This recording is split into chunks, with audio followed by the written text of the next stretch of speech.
कहु विचारी निर्गुण ब्रह्म सगुण बपुधारी। पुन प्रभु कहु राम अवतारा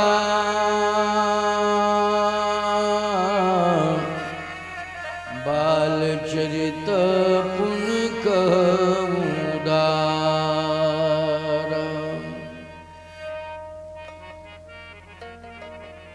पुन प्रभु कहु राम अवतारा बाल चरित पुन कहु उदारा। ये दूसरा प्रश्न है। पुन प्रभु कहु राम अवतारा बाल चरित पुन कहु। राम का जन्म और श्री राम जी का बाल चरित्र। मैं एक बात कहना चाहता हूं कि संसार में जन्म तो बहुतों का हो रहा है। संसार में 84 लाख योनियां हैं। हर योनि धारक जन्म लेता है, लेकिन भगवान का क्या जन्म हुआ है? लेकिन तुलसीदास जी कह रहे पुन प्रभु कहु राम अवतारा बाल चरित पुन कहु उदारा। पुन प्रभु कहु राम अवतारा, राम जी का तो अवतार हुआ है। क्या कह रहे हैं तुलसीदास जी महाराज?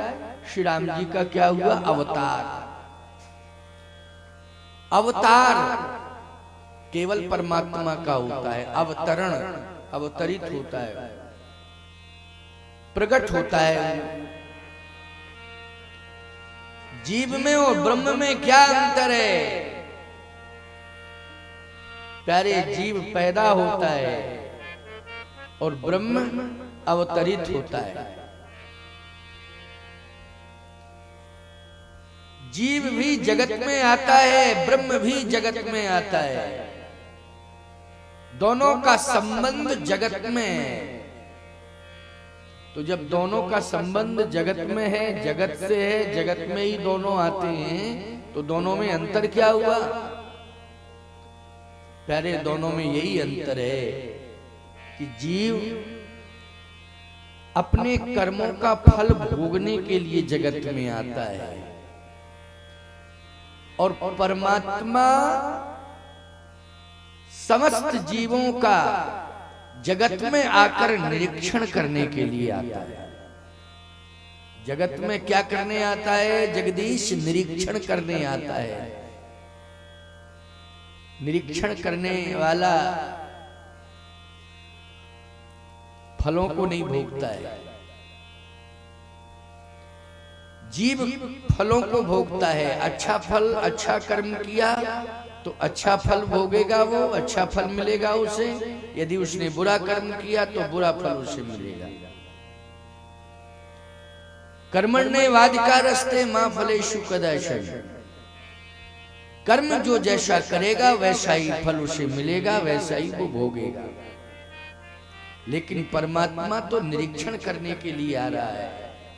वो देखता है कौन क्या कर रहा है, इस जगत में क्या हो रहा है। इसलिए परमात्मा के आने का क्रम अवतरण से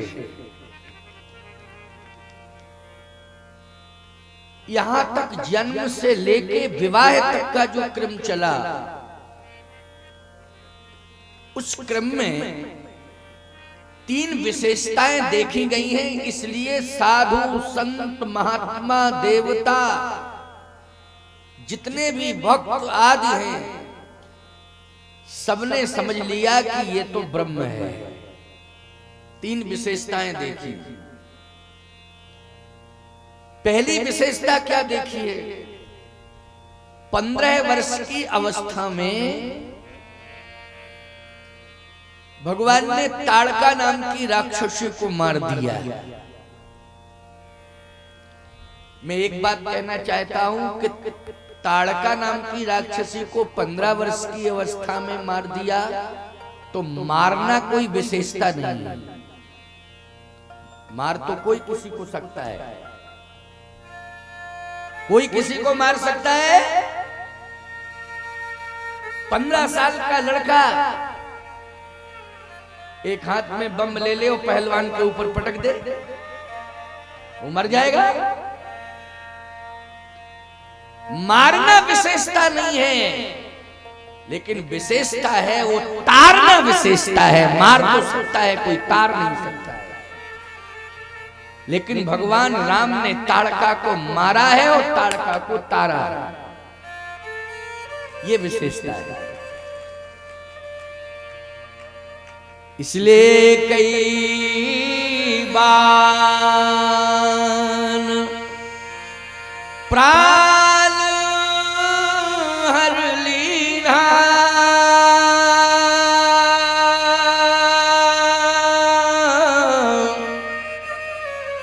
दीन जान तही निज पद दीन, दीन जान तही निज पद दीन, ये विशेषता है। समझ में आ गया कि ये तो ब्रह्म है। वैसे कौशल्या जी ने तो पहले ही कह दिया था कि ये मेरे घर में ब्रह्म आया है। कौन सा ब्रह्म? व्यापक ब्रह्म निरंजन निर्गुण विगत विनोद, और सो अज प्रेम भगत मस कौशल्या की गोद। हमारे यहाँ तो ब्रह्म आया है, मैंने तो समझ ही लिया है। निज आयुध भुजचारी, दिखरावा माता निज अद्भुत रूप अखंड, रोम रोम प्रति लागे कोटि कोटि ब्रह्मांड। बैठी रहने दो बेटा, बैठे बैठे बैठे। देखो जगह का अभाव है, लोग ज्यादा आ गए हैं, है ना, तो जगह कम है। अब इतनी जल्दी व्यवस्था कैसे की जा सकती है? इसलिए जिसको जहां जगह मिल जाए वहां वो बैठ जाए। अच्छा, आगे अगर बैठना ही है तो जल्दी आया करो, कोई दिक्कत ही नहीं है। अब चूंकि कलश स्थापन हो चुका है तो मंच को छोटा नहीं किया जा सकता है, मंच तो मंच है, इसलिए और अभी समस्या ये 5 दिन रखे हैं, 5 दिन और तो जगह जहां मिल जाए वहां पर बैठने की कोशिश करो। पीछे छाया की जा रही है, देखो मैं यहीं से देख रहा हूँ, बढ़िया छाया की जा रही है, वहां भी बैठने की व्यवस्था हो रही है। इसलिए बैठने के लिए तो आप मन बना लो तो जगह तो मिल जाएगी। और बैठने का मन नहीं है, किसी को हटाने का मन है तो अलग बात है। बैठने का मन नहीं, हटाने का मन है तो ये अलग बात है, लेकिन बैठने का मन अगर बना लिया जाए तो जगह तो मिल जाएगी, कोई बात नहीं। आओ आनंद लो, भगवान की कृपा, भगवान की लीला, भगवान की कथा। बड़ा सुंदर चिंतन है आज का। दिखरावा माता में अद्भुत रूप अखंड, रोम रोम प्रति लागे कोटि कोटि ब्रह्मांड। मां कौशल्या को तो पता ही लग गया है कि ये ब्रह्म है, क्योंकि भगवान के मुखारविंद में अयोध्या का दर्शन हो गया। अयोध्या ही उनके अंदर, सरयू अंदर, पूरा ब्रह्मांड ही अंदर है। अब बताइए, सामान्य के मुख में ऐसा देखा जा सकता है क्या? ईश्वर के अलावा और कोई ऐसा नहीं है। कौशल्या मां तो समझ गई कि मेरे सामने ब्रह्म है, मुझे ब्रह्म की प्राप्ति हुई।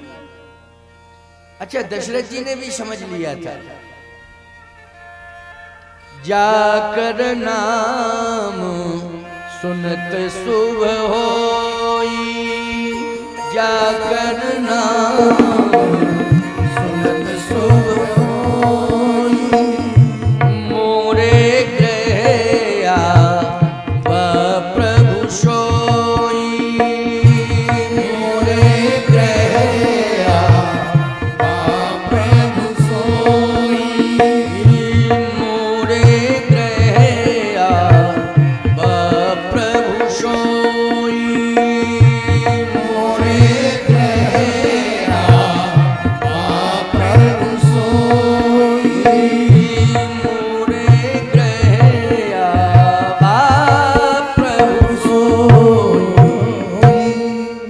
मोरे गृह आबा प्रभु सोई, मेरे घर में प्रभु आया है। और प्रभु किसको कहते हैं? ईश्वर को कहते हैं, परमात्मा को प्रभु कहते हैं, सामान्य को नहीं कहते हैं, परमात्मा को प्रभु कहा जाता है। दशरथ जी महाराज को भी ये ज्ञान हो गया कि मेरे घर में प्रभु आया है। कौशल्या जी को भी ज्ञान हो गया कि मेरे घर में प्रभु आया है। अच्छा भाई, वशिष्ठ जी को तो पहले से ही पता था, क्योंकि वशिष्ठ जी महाराज ने इस बात का स्पष्टीकरण राम जी के जन्म के पहले दे दिया था। स्पष्ट कहा था, दशरथ चिंता मत करो, घबराने की जरूरत नहीं है। धरहु धीर हुई है सुचारी, त्रिभुवन विदित भगति भयहारी। तो त्रिभुवन विदित भगति भयहारी, भक्तों के भय का हरण करने वाला वह परमात्मा तुम्हारे यहाँ आएगा। तो इसका मतलब है वशिष्ठ जी महाराज तो पहले से ही जानते थे। विश्वामित्र जी महाराज को भी पता चल गया कि अयोध्या में तो ब्रह्म का अवतार हुआ है। विश्वामित्र जी महाराज ने भी डिमडिम नाद कर दिया है कि अयोध्या में भगवान का अवतरण हो गया, ब्रह्म का अवतार हुआ है। वो निर्गुण ब्रह्म सगुण बन करके अवतरित हो गया। प्रमाण दिया तुलसीदास जी ने। विश्वामित्र महामुनि ज्ञानी, बसहि विपिन शुभ आश्रम जानी। जहि जप जोग जग मुनि करही,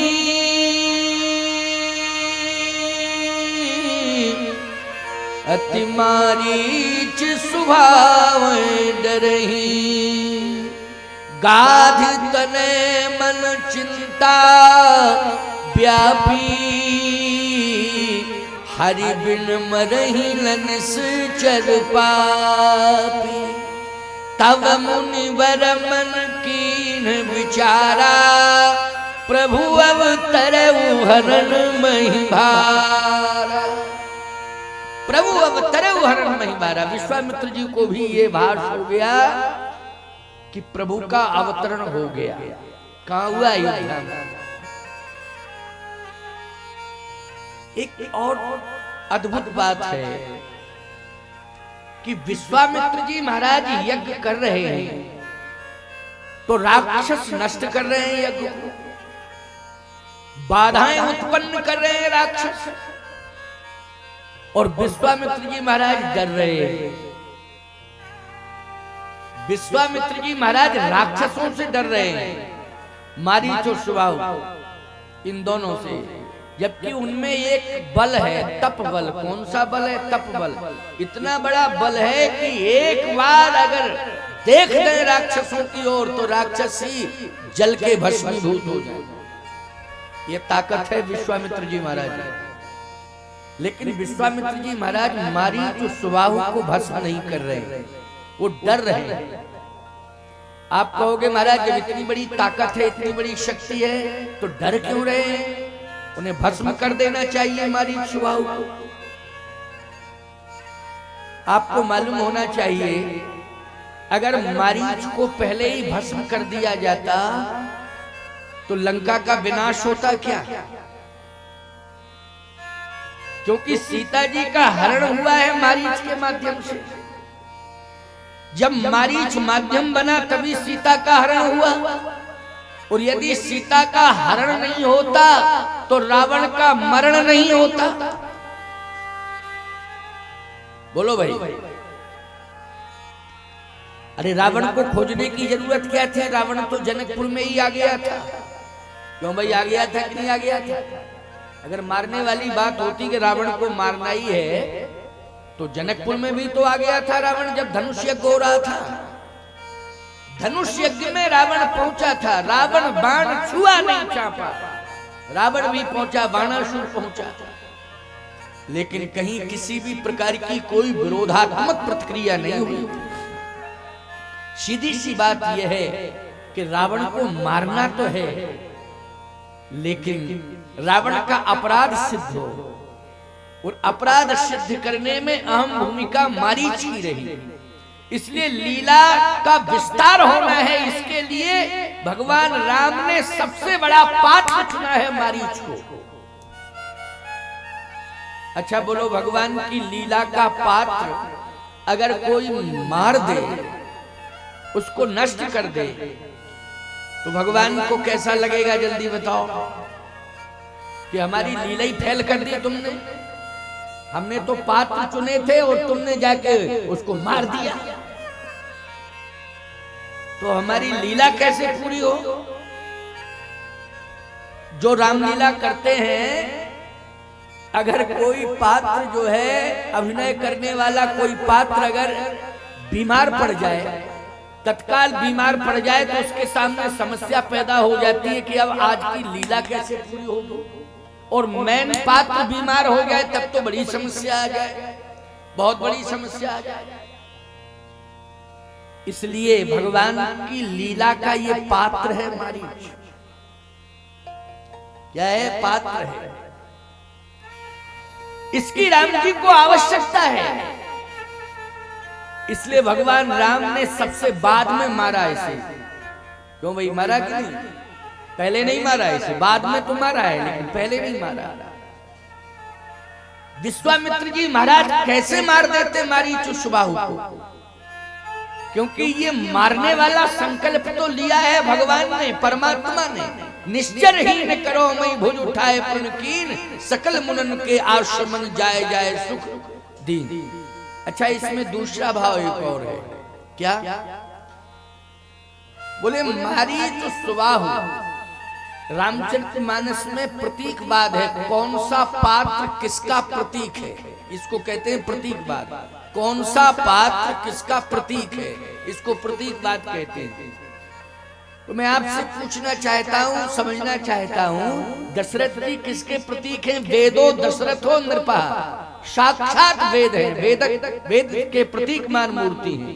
कौन है? महाराज दशरथ। किसके प्रतीकमान मूर्ति है? वेदो दशरथो नृपा, वेद के प्रतीकमान मूर्ति है महाराज दशरथ। इसका मतलब ये प्रतीकवाद हो गया कि वेद के प्रतीकमान मूर्ति दशरथ जी महाराज। आप कहोगे कौशल्या जी किसकी प्रतीक है? कैकेयी किसकी प्रतीक है? सुमित्रा किसकी प्रतीक है? तो प्रतीकवाद में वर्णन आता है क्या? ज्ञान भक्तिश्व कौशल्या, ये ज्ञान भक्ति की प्रतीक है। सुमित्रोपासनात्मिका, सुमित्रा उपासना की प्रतीक है। क्रिया शक्तिश्व कैकेयी, कैकेयी क्रिया की प्रतीक है। वेदो दशरथो नृपा, दशरथ जी वेद के प्रतीक। ये प्रतीकवाद। तो अब जब सब में प्रतीकवाद जुड़ा हुआ है, तो मारीच सुबाहु में प्रतीकवाद जुड़ा होगा, ताड़का में भी प्रतीकवाद जुड़ा होगा, सब में प्रतीकवाद जुड़ा हुआ है। आइए इसका मैं विस्तार कर रहा हूं, ध्यान से मेरी बात को सुनते जाना। विश्वामित्र जी महाराज यज्ञ नष्ट हो रहे हैं, बार बार यज्ञ नष्ट हो रहे हैं, दुखी हो रहे हैं, लेकिन यज्ञ सफल कैसे होगा? कहा भगवान के पास जाना चाहिए। बोले भगवान का अवतार कहाँ हुआ है? अयोध्या में हुआ है। इसलिए तब मुनिवर मन कीन विचारा, ओ प्रभु अवतरे हरण मही भारा। भगवान का अवतार हुआ है अयोध्या में, अब मुझे अयोध्या जाना चाहिए।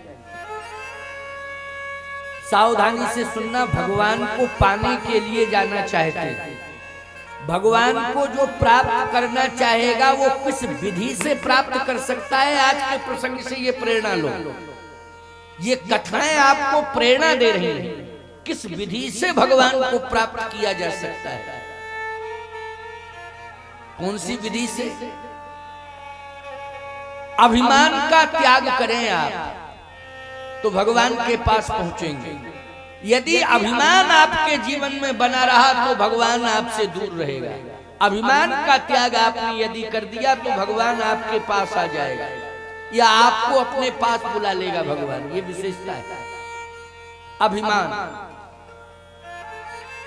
विश्वामित्र जी महाराज अपने जीवन के साथ विशेषताएं जोड़े हुए हैं, और जो अपने जीवन के साथ विशेषताओं को जोड़े रहेगा, याद रखना, वो अपने को ही भगवान मानेगा। जो विशेषताएं जोड़े रहेगा वो अपने को ही भगवान मानेगा कि मैं ही भगवान हूं। क्यों? मुझ में ये विशेषता, ये विशेषता, ये विशेषता, ये विशेषता, इसलिए मैं स्वयं भगवान हूं। नहीं नहीं, चाहे सूरदास जी हो, चाहे तुलसीदास जी हो, इन सब ने एक ही प्रार्थना की है भगवान से, मौसम कौन कुटिल खल काम, जह तन दियो ताह बिसरायो ऐसो नमक हरा। हनुमान जी ने एक मंद में मोह बस कुटिल हृदय अज्ञान, पुन प्रभु मोह बिसारे दीन बंधु भगवान। लेकिन विश्वामित्र जी अपने जीवन के साथ विशेषताएं जोड़े हुए हैं। क्या विशेषताएं जोड़े हुए हैं? प्यारे विचार करना, विशेषताएं जोड़े हुए हैं। विश्वामित्र महामुनि ज्ञानी, ओ बसहि विपिन सुव आश्रम जानी। ये विशेषता जोड़े हुए हैं कि और सब मुनि हैं, हम महामुनि, यही विशेषता जुड़ी है। और सब जितने हैं मुनि, लेकिन हम महामुनि। बोलो, ये विशेषता जुड़ी हुई है कि नहीं? विश्वामित्र महामुनि। अच्छा, और सुनो, और सब मुनि हैं, लेकिन केवल मुनि हैं, हम महामुनि हैं और ज्ञानी भी हैं। हमसे बड़ा ज्ञानी कोई नहीं। विशेषता जुड़ी है। ये चौपाई अर्धाली बहुत स्पष्ट है, स्पष्ट है अर्धाली। विश्वामित्र महामुनि ज्ञानी। और विशेषता क्या है मेरी? बोले, मैं नित्य यज्ञ करता हूं, और महात्मा तो कभी कभी यज्ञ करते हैं, लेकिन मैं तो नित्य ही यज्ञ करता हूं। अरे तुम ज्ञानी हो, महामुनि हो, यज्ञ करते हो, फिर भी यज्ञ सफल नहीं होता है। यज्ञ कहां सफल हो पा रहा है? किस काम का तुम्हारा ज्ञान है, किस काम का तुम्हारा ध्यान है, कैसा तुम्हारा यज्ञ है कि जो सफल नहीं हो पा रहा? मैं एक बात कहना चाहता हूं, जिसके जीवन में विशेषताओं का अहंकार आ जाता है, वह व्यक्ति कभी किसी कार्य में सफल हो ही नहीं पाता है। वो विफल ही विफल रहता है, विफल ही विफल रहता है, सफल ही नहीं हो पाता। विश्वामित्र जी सफल नहीं हो पा रहे, ना तो जप में सफल हो पा रहे हैं और ना यज्ञ में सफल हो पा रहे हैं। परेशानी परेशानी। अब विचार किया कि करना क्या चाहिए। बोले, बिना भगवत प्राप्ति के सफलता मिल नहीं सकती है। इससे बात समझ में आ गई कि अपने प्रयास और पुरुषार्थ के बल पर गर्जा मत करो, भगवान की कृपा के आश्रयी बनो, आकांक्षी बनो कि भगवान की कृपा मुझे मिले। और कृपा मिल जाएगी तो जासु कृपा आगा। क्यों भाई? पंगु चलाए गिरवर, जासु कृपा सुदया, जासु कृपा सुदया। अब सोचो जरा, जिसकी कृपा से पंगु चढ़े गिरवर गहा। अब सोचो जरा, जिसके पैरों में ताकत नहीं है, वो सुमेर पर्वत पर चढ़ रहा है। समझ गए हो? पैरों में क्षमता नहीं है, लेकिन वो कहां चढ़ गया? पर्वत पर चढ़ गया, सुमेरु पर चढ़ गया। सुमेरु का मतलब है श्रेष्ठ बन गया। बोलो, बन गया कि नहीं बन गया? सुमेरु का अर्थ क्या है? श्रेष्ठ, श्रेष्ठ बन गया। कृपा से बना, पुरुषार्थ से नहीं बना, कृपा से बना। आज विश्वामित्र जी ये अनुभव करा देना चाहते हैं समाज के लोगों को कि है समाज के लोगों, मैं महात्मा हूँ, जप कर रहा हूँ, तप कर रहा हूँ, यज्ञ कर रहा हूँ, मैं ज्ञानी भी हूँ, मैं महामुनि भी हूं लेकिन सफल नहीं हो पा रहा हूं। क्यों? अभी भगवान की कृपा मेरे ऊपर नहीं हुई। कृपा से ही सफलता मिलेगी। इसलिए तुम सब इस कथा से ये प्रेरणा प्राप्त करो कि बिना कृपा के हम सफल नहीं हो सकते हैं, हमारा कोई कार्य सफल नहीं हो सकता है। इसलिए कृपा भगवान करें। और भगवान कृपा कब करेंगे? जब तुम्हारे जीवन से विशेषताएं दूर हो जाए, तब कृपा करेंगे। विशेषताओं को लिए बैठे रहोगे तो कृपा नहीं होगी। इसलिए बस कृपा प्राप्त करने के लिए अपने अभिमान को अपने से दूर कर दो, अपने मान को, सम्मान को, अभिमान को अपने से दूर कर दो, कृपा हो जाएगी भगवान। जिसके ऊपर भी कृपा हुई है, सुदामा जी के ऊपर कृपा हुई है भगवान की। बोलो हुई है कि नहीं हुई है? सुदामा जी के ऊपर कितनी बड़ी कृपा भगवान की हुई है कि भगवान दौड़ पड़े। और दौड़े ही नहीं, भगवान पकड़ के ला रहे हैं सुदामा जी को और सिंहासन पर बिठा रहे हैं। बोलो बिठा रहे हैं कि नहीं? और पानी परात को हाथ छुओ नहीं, नैनन के जल सो पग धोए। बोलो कृपा नहीं है तो क्या है? वो इतनी बड़ी कृपा कर दी कि सुदामा जी का महल जो झोपड़ी था वो कंचन बन गया। झोपड़ी क्या बन गई? कंचन का महल बन गया। सुदामा जी की झोपड़ी कंचन का भवन बन गया। बोलो ये कृपा है कि नहीं? लेकिन याद रखना, सुदामा जी क्या लेके गए थे भगवान के पास? दैन्य भाव लेके गए थे। कौन सा भाव लेके गए थे? दैन्य भाव लेके गए थे। बहुत बड़ा ज्ञानी पंडित है सुदामा, बहुत बड़ा तपस्वी है सुदामा, बहुत बड़ा ज्ञानी है सुदामा। सुदामा जैसा चरित्रवान, सुदामा जैसा ज्ञानी, सुदामा जैसा तपस्वी कौन हो सकता है? बोलो। लेकिन भगवान के पास क्या लेके गए थे? न तप लेके गए और न ज्ञान लेके गए। सुदामा जी तो केवल तंदुल लेकर के गए। बोलो क्या लेके गए? तंदुल। ये है भाव। ये क्या है? भाव। भाव। बोलो है कि नहीं? सावधान। विश्वामित्र जी क्या लेके जा रहे हैं? सुदामा जी तो चावल लेकर के गए भगवान के पास, आंखों में आंसू भर के गए सुदामा जी भगवान के पास। लेकिन विश्वामित्र